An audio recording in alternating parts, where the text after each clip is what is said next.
September 26, 1998. Umbrella deploys the Umbrella Biohazard Countermeasure Service, a force of approximately 120 strong. Their mission, to contain a viral outbreak and, along with the local police force, to rescue any survivors in Raccoon City.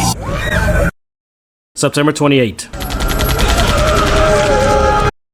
Only a handful remain. Among these men are Carlos Oliveira, Tyrell Patrick, their platoon commander, Mikhail Victor, and supplemental operative, Nicholai Genove. These men survived through a combination of tenacity, skill, and luck. As effective as these men have been throughout this unconventional engagement, they, along with many other characters in the franchise, suffered momentary lapses in logic. Or simply put, had brain farts.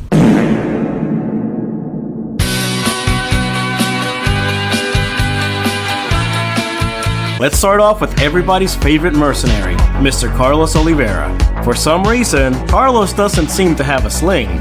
Multiple times, the aloof merc can be seen being neglectful of his weapon. Granted, he's part of a paramilitary unit, not exactly top-notch in discipline. Regardless, he displays very little concern for his equipment. He has no carbine in sight after discarding the used rocket launcher, then suddenly, a carbine. As if he had the rocket launcher specifically for the creature, which he would know nothing about at this point. His carbine is nowhere in sight during this encounter, implying that he may have left it dangerously out of reach somewhere.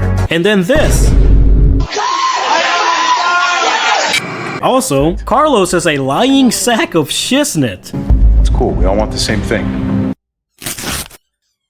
Are you sure about that? Upon leaving the subway station for the first time, Joe receives a radio transmission from Carlos in which he exclaims, "So what's the plan?" The old tanks got me clearing the tracks. You mind getting the subway infrastructure back online? However, if you immediately return to the subway following this transmission, you can see that not only is there no debris obstructing the subway tracks, but Carlos is just chilling down exactly how he was when we left. You're a liar! Scumbag liar! Goddamn liar! Halfway through Resident Evil 3 Remake, Jill is infected by the creature. Oh no, she did not! After an entertaining battle outside of the iconic St. Michael's Clock Tower. With our heroine momentarily out of commission, Carlos takes over the narrative with the objective to find a cure for the infection to save Jill. After arriving at the Spencer Memorial Hospital and leaving Jill unattended in a small room by the hospital's main entrance and lobby, we encounter the first enemy in the following lobby? Is this a second lobby? A lobby to the lobby? Granted, I have no idea how some hospitals might be laid out. It just seems that there is literally a lobby immediately after the lobby. It's not a separate section. Okay, the map has it labeled as reception, but isn't that the same thing? If I remember correctly, lobbies in hospitals are typically in between separate departments, and receptions are at the entrance of those specific departments. So departments branch off of the main lobby, but there is only one tiny way separating these two sections, and there are no other departments to go to, either open or blocked, from the lobby, except to the reception. Anyway, we encounter our first enemy at the hospital, and Carlos quite begrudgingly and understandably remarks, Ain't nobody got time for that! No, but seriously, Carlos remarks, I don't got time for this! exhibiting the very real anxiousness people experience during life-threatening moments when time is of the essence and one has no time to, as they say, mess around. Moments later, we reach Dr. Bart's office, the VIP of our initial objective as Mr. Oliveira back at the RPD, who holds the key to what is now the life-saving potion for our heroine. And no, it's not heroin.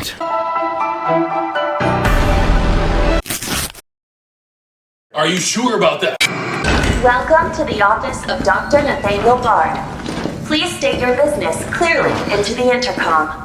Dr. Bart's office is unfortunately locked by a voice-activated mechanism at the beginning of the mission. Dr. Bard, are you in there? I'm here to rescue you. Open the door.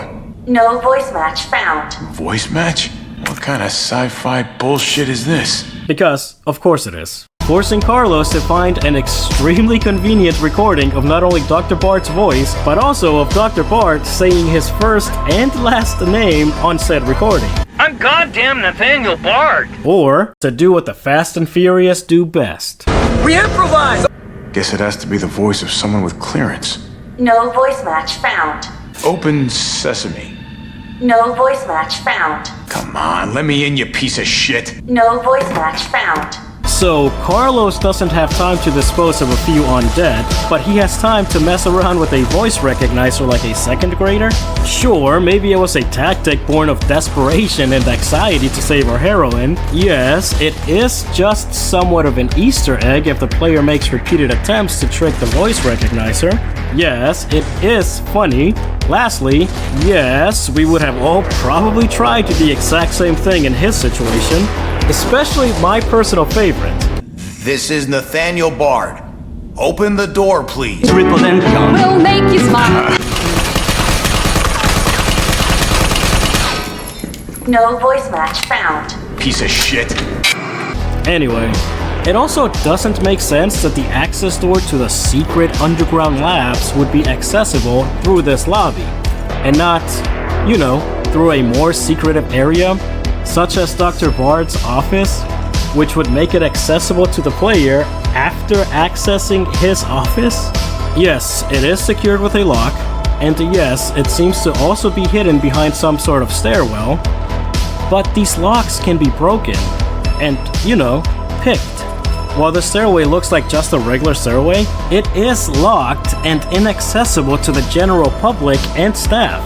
So is it a pretend stairway? A private stairway? Again, why is it locked with a padlock and not just a regular door lock or a keypad? The location of this accessway just makes the secret underground lab so easy for the average passerby or meddling kids to nonchalantly stumble upon. In Jill's own words, How is it no one in the hospital ever noticed all this? but I do suppose that those passerby who noticed were repurposed, if you will. This is Umbrella we're talking about after all. Also, it has been asked before, how did Carlos access the underground facility if the access door is locked behind him after he accessed the underground facility? But that one's simple. He simply found a different route inaccessible to the player, or accessed the underground facility somehow after Jill picked the lock, or whatever. But see, if the secret passageway was within Dr. Bart's office, that would have made Carlos's access to it a lot more logical. Anyway,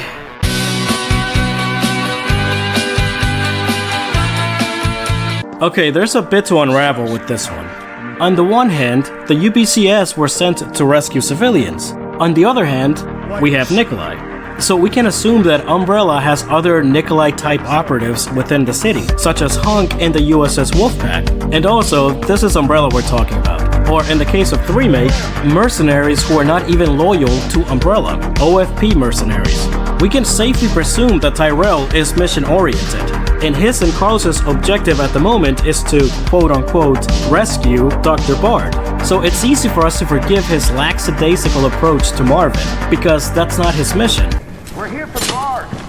However, their current objective should not negate their primary objective, the rescue of civilians. Blowing off a survivor doesn't only come off as callous, but also as a tactical miscalculation, because this isn't just a run-of-the-mill survivor. This survivor is an RPD officer, somebody who would be highly likely to know his way around the RPD, and thus is far more likely to know the location en route to get to said location where a civilian might be taking shelter within the RPD.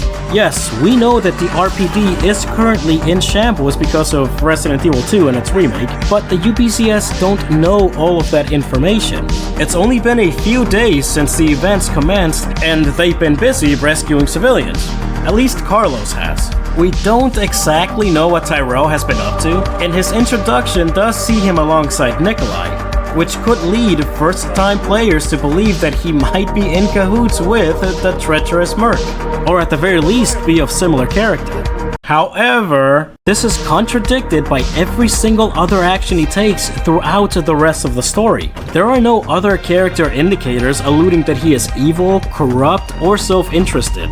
He guards Jill during her recovery, and while Carlos is off to find a second sample of the vaccine, he stalls the powers that be for more time to locate said vaccine before they take extreme measures.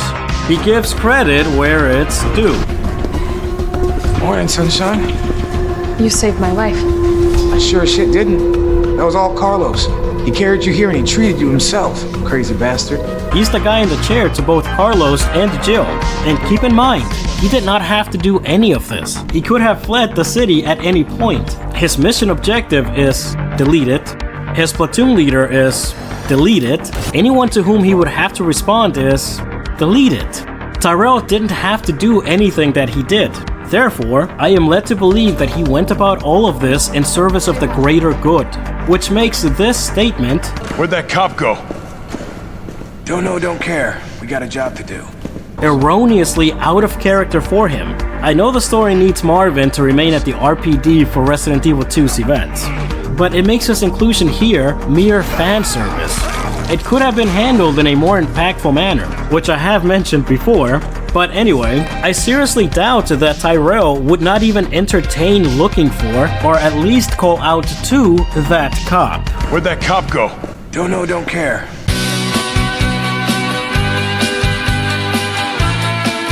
After reluctantly and emotionally ending the excruciating pain of one of his comrades, Nicholai tries to roast Jill by exclaiming, "Oh, stars, this soft. No wonder so many of you dead." Excuse me, are these your guys? By my count, and logic alone, there are overwhelmingly more UPCS operatives expired than STARS officers. Also, bruh, you can't log out of your Facebook, or MySpace, or whatever we used in '98, AOL, America Online? Nicholai's unfinished activity log also doesn't make sense. The UPCS have been in town for over 2 days, and they were sent in after the outbreak became too much for the RPD to handle. But what makes it even more baffling is Jill's statement. How did this all happen so fast? What do you mean so fast? It's been going on for 2 days. You are literally watching it unfold in the news. Even if you combined all of these pills, beers, and fatigue, and presuming that she pulled an all-nighter, her calendar has the 27th crossed off. Whether she's the cross at the beginning or end of the day, she was at least awake the day before. How has she not heard or seen anything that's been happening? So there are suspicious people watching her, but are they keeping her hostage in her own apartment building? She's still watching the news and has contact with the outside world. All the while, Nicholai has been busy ambushing RPD officers along with his fellow mercenaries and has been conducting operations at the university for the past 2 days. Not exactly quiet incidents. Add to that, the insertion of Mikhail's platoon would probably coincide with the insertion of the rest of the UPCS into Raccoon City. Not exactly a quiet endeavor, and a lot of this is occurring immediately outside of her apartment.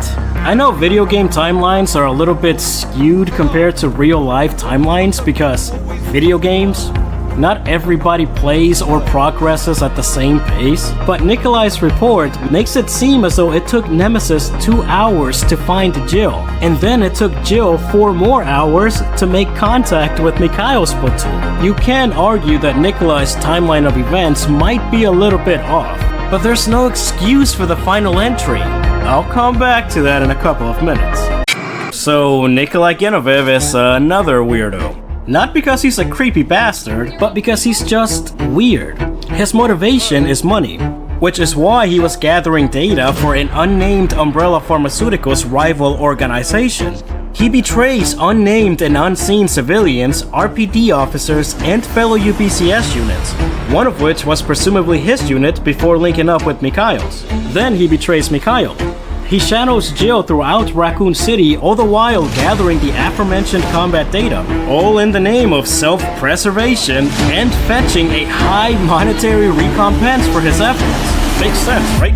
Shake your head yes. It actually does make sense, thus far. I would do the exact same thing. What did he say? Okay, not really. not the exact same thing. I mean, the whole gathering combat data thing seems like an extremely easy job. Just keep a safe distance and record the data, and then submit it for a fat paycheck. Stacks on stacks. The only difficulty I see is maybe not witnessing the attacks that would provide the optimal data, but no. When you say no like that, you really mean yes. I would not set up entire platoons or civilians for an ambush just for the sake of collecting said data. Or money. Okay, so Nicholai is a stereotypical villain. What's the issue, you ask? Nicholai is all about money. I like money. Hence gathering the combat data. But do you know what is just as valuable, if not even more, than combat data and a virus sample? A vaccine. But not just any vaccine. A vaccine designed specifically for the virus rampaging a city. A vaccine that has been proven to be effective. A vaccine that might be the only sample available. A vaccine that may be of high interest to whomever is employing Nicholai, thus ridiculously inflating its value. And he says what? No! Do you have any idea what you've just done? No, don't care. Bruh, you've been shadowing Jill for most of the second and third acts. You witness Jill become infected by Nemesis, and now here you witness her fully healed. No infection, combat ready. You know exactly what this is. As per your last email, does Umbrella Europe or his unnamed employer have vaccine samples? Possibly. Irregardless. Why not secure a vaccine sample? At least for yourself, just in case. You're a terrible baddie. Bonk. Before you attempt to correct me, no. One of his mission directives was not to destroy the vaccine. His primary directive was to gather samples, whilst his second was to destroy evidence of the research. You could argue that the second directive involves destroying the vaccine, but I argue that doing so contradicts the first directive. The vaccine isn't data nor necessarily research, it is the end result, or rather, a sample. Neither the order to the supervisor's post statement nor Nicholai's follow-up statement imply destruction of the vaccine, only of Umbrella and their research. Also, Nicholai is a bad guy. Do you really believe he would follow anybody's directives to a T? No, silly. Would wealthy elites really not pay an abhorrent amount of money to protect themselves from a zombie virus? Nicholai's lack of lethality towards Jill can be forgiven up until this point because combat data. But he has concluded his data gathering. The city is about to be destroyed. He has the upper hand. Promised you this, didn't I? Excuse me? Where is your sense of self-preservation? Just shoot her, you dingus! Anyway, have to go, I love you. Bonk.